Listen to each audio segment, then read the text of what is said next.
Fala pessoal! Hoje começamos a minissérie de 3 vídeos dos movimentos especiais do xadrez. E o X do xadrez de hoje é exclusivo do movimento en passant. Mas antes, editor, solta a vinheta!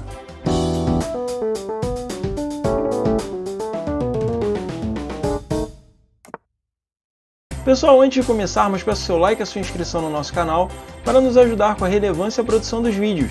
Se já é um inscrito, lembre-se de ativar o sino para receber as notificações. And if you are watching this video and speak English, I'd like to let you know there are subtitles available in English as well.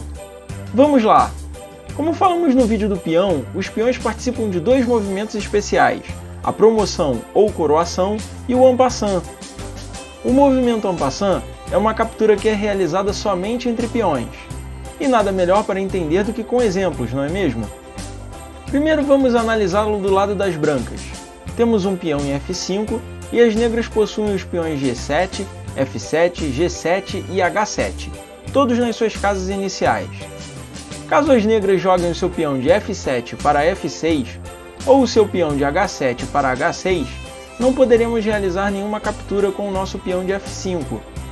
Caso as negras joguem agora o seu peão de E7 para E6 ou o seu peão de G7 para G6, podemos realizar a captura normalmente, como citamos no vídeo do peão. Porém, e se as negras resolverem avançar em 2 casas os peões de E7 para E5 ou de G7 para G5?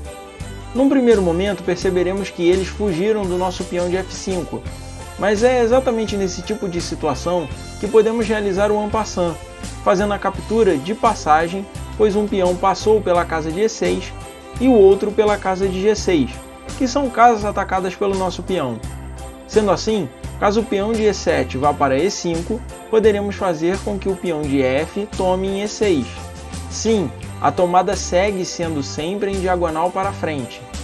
E caso o peão de G7 vá para G5, poderemos fazer com que o peão de F tome em G6. Agora, tomando esse exemplo pelo lado das negras, vemos que as brancas possuem o peão de B2 e vamos com as negras com o peão em A4. No caso dos peões dos cantos, ou seja, das colunas A e H, eles só poderão realizar o en passant se deslocando em direção ao centro do tabuleiro, ou seja, para as colunas B e G, respectivamente. Sendo assim, caso as brancas joguem o peão de B2 para B4, poderemos capturar o peão de B4, fazendo com que o peão de A capture em B3. A captura en passant deve ser feita imediatamente após o peão ter sido movido por 2 casas. Caso contrário, o jogador adversário perde o direito de fazê-lo posteriormente. É importante deixar claro que neste tipo de situação não há a possibilidade de captura en passant, pois o peão de E6 já ataca a casa do peão de F7. Então, se o peão de F7 for deslocado para F6 ou para F5, ele não passa por casas atacadas pelo peão de E6 e não poderá ser capturado mais pelo peão de E6.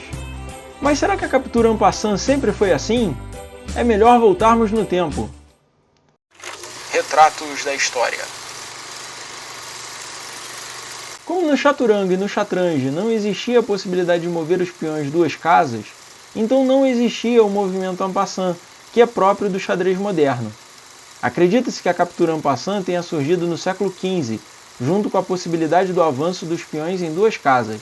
Porém, só foi aceita por todos após as regras italianas serem mudadas no século XVIII.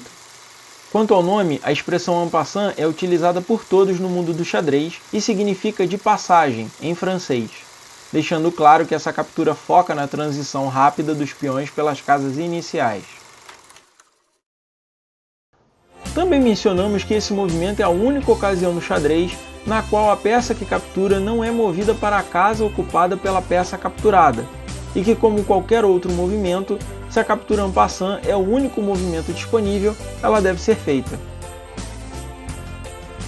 Esse é mais um X do xadrez. Gostou? Então deixe o seu like e se inscreva no canal. Peço também que você deixe abaixo o seu comentário com sugestões e feedback.